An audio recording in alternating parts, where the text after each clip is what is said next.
ديما مغرب، لأن هذا المنتخب خلانا يعني نسترجعوا الأيام الجميلة ونسهروا الليالي ونحتفلوا مباراة بمباراة حتى المباراة النهائية اللي من بعد الانتصار. كنظن أنه من طنجة للقويرة نضيفوا لها مغاربة العالم في جميع القارات ما خرجوش واحتفلوا. والشعار هو ديما المغرب، الشعار والله الوطن الملك، والشعار هو كذلك هذا الراية اللي عندها واحد القيمة. وكنظن بأنه كل واحد مستعد من الموقع ديالو أنه يدافع على السمعة ديال بلاده، اللاعب ديال الكرة في الميدان والمواطن في المكان اللي يعني كيزاول فيه المهنة ديالو. وكنظن أن كلنا خصنا نخدموا بتفاني باش دائما هذه البلاد هذه تبقى غادية في الطريق اللي كتبوا لها الله، واللي بطريقة ولا بأخرى التاريخ ديالها كيستحق. 14 القرن كتستحق أن الإنسان في وقت من الأوقات يقول ديما مغرب، ديما مغرب. اكيد ملي كتشوف بونس هذا نفس السيركوي اللي دارت ليكيب بريمير هو السيركوي التقليدي، يعني غتخرج من باب السفاره غادي تنزل امام محطه القطار شارع محمد الخامس البرلمان ساعه البريد وتمشي للشارع الحسن الثاني غتدور على اليمين وتتجه في حسان باش تقطع الواد قنطاره. وكذا هذا كيف قلت لك موتيفون كاع لي جينيراسيون اللي غادي يجيو، وماشي ماشي من العبات اننا كنديروا هكا غتولي ولا تقليد وتحولات كيف قلتي هو سيركوي تقليدي، لان كتولي انت براسك كتجالس في بلاصتك كيف قلت قبيله يمكن انني نتعاود ملي كتجالس بلاصتك تقول الا كنتي لاعب كره القدم انت شاب غتقول واحد النهار انا غادي نطلع في هذاك البوست، انا غادي نجيب هذه الدوره وتكون مكتوب عليا بطل العالم. فتنا دابا ديك البلاصه ديال فتنا هذيك الكتبه اللي كنا كنكتبوا مفخرات المغاربه ولا شرفتمونا، اليوم ابطال العالم حنا في واحد البوست مكتوب فيه ابطال العالم. ما عرفتش مع الوقت واش كتستوعبوها ولا ما كتستوعبوهاش، ولكن مكتوب فيه ابطال العالم.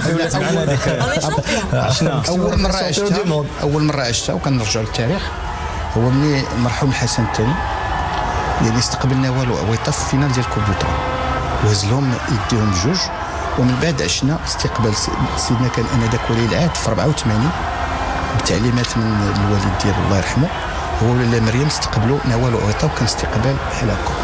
كنظن انه هاد يعني الملوك الاسره العلويه دائما عندهم ارتباط بالرياضه والرياضيين، وفي وقت من الاوقات كنحتاجوا نزوجوا بين ما هو استقبال رسمي ملكي او اميري واستقبال شعبي. صحيح. وكنظن انه هذه الصوره هذه هاد الدراري ما عمرهم ما غينساوها بيان سور.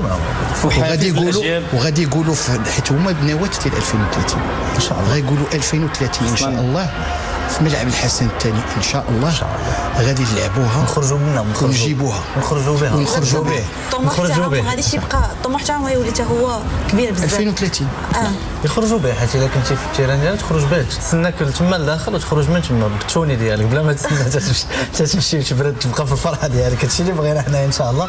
دونك هادشي كيعني ان الفينال تكون في بلادنا ان شاء الله. مساء المجد، انه مساء المجد، مساء الوطن من هنا من المملكه المغربيه الشريفه، من ارض تصنع التاريخ ولا تنتظر ان يكتب عنها. نطل عليكم في يوم استثنائي، يوم سيبقى عنوانا في ذاكرة كل مغربي. إنه يوم الفخر، يوم العودة المظفر الأشبالي الأطلس، أبطال العالم لأقل من 20 سنة الذين كتبوا صفحة من أنصع صفحات الرياضة المغربية، صفحة اختلط فيها العرق بالدموع والإيمان بالعزيمة والحلم بالواقع. اليوم لا نغطي حدثا رياضيا عابرا، بل نواكب عرسا وطنيا كبيرا تجتمع فيه الرموز والدلالات وتتجلى فيه وحدة وطن بأكمله. بل نواصل هذه المواكبة من شوارع الرباط، من قلب العاصمة النابض، من ساحة البريد حيث يلتقي التاريخ بالحاضر، وصولا إلى قنطرة مولاي الحسن، جسر اللقاء بين الرباط وسلا.